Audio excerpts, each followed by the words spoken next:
worst shit possible with no commentary. Like 8-year-old Daquan Miles was shot on the interstate. Thank you for that, Brenda. I didn't know that I needed to know that. My friend John asked me the other day, Caleb, how can I be an ally? Now, judging by the question, obviously John is white. And I said, John, I don't know what you can do, man. The only thing I can recommend is that you don't post shit on social media and think that you're helping. Like here's a black box, thank you. This is what I needed in my life. But like, I also can't give him an answer. Let's say I give him an answer. What is he gonna do with that answer? Be smitten with himself, come up with a song and dance. Be like, oh, guess what, guys?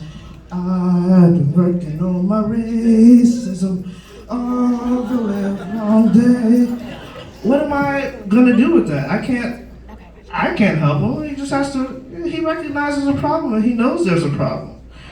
It's like when I used to work at Burger King and there was this group of old white men who'd come in every single night, and I actually liked them.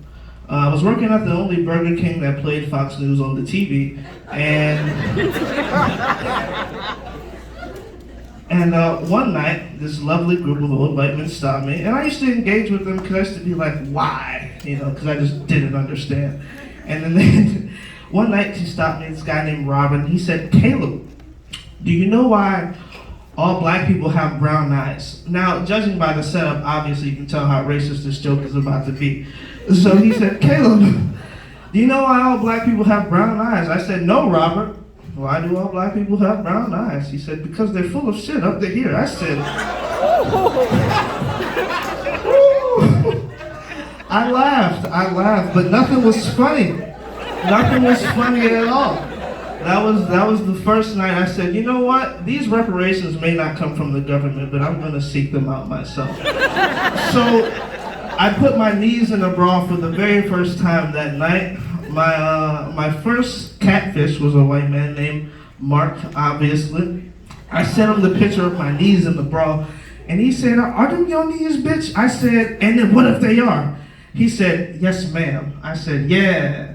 Candy don't play that shit. If you're wondering who Candy is, that's me, obviously.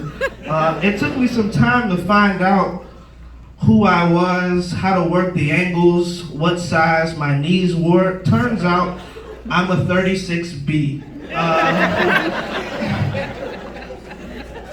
I recently went to that Burger King the other day. I caught up with some of my old friends, employees of course, obviously, and they said, by chance, Robert is getting married to a woman that he's never met.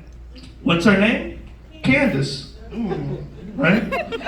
On an unrelated note, I now have a wedding dress for sale.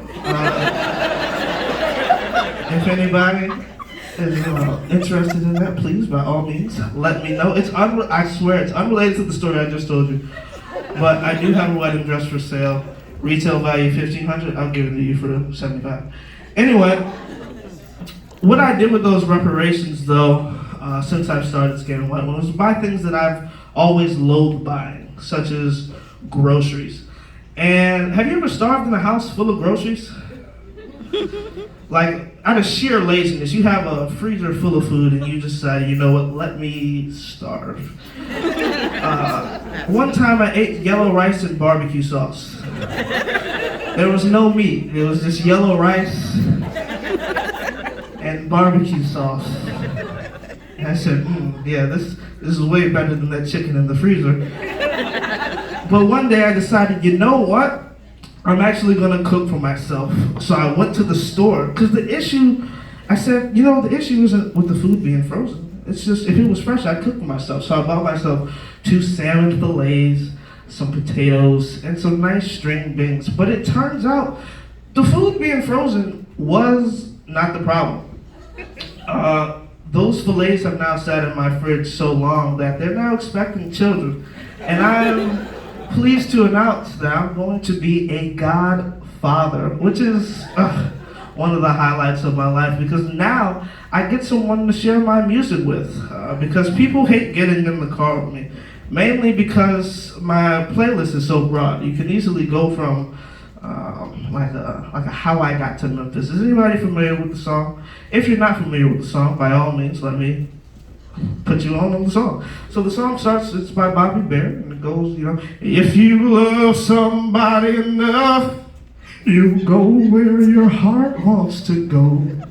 That's how I got to Memphis. Now, obviously, if you can tell by my skin tone, I'm black, and that means the people who I'm writing with are probably black as well, and they don't want to hear how I got to Memphis. So I say, okay, that's fine. Then I put on some Frank Sinatra, and they're like, whoa, because, you know, nobody wants to hear drinking again and thinking of when you love me.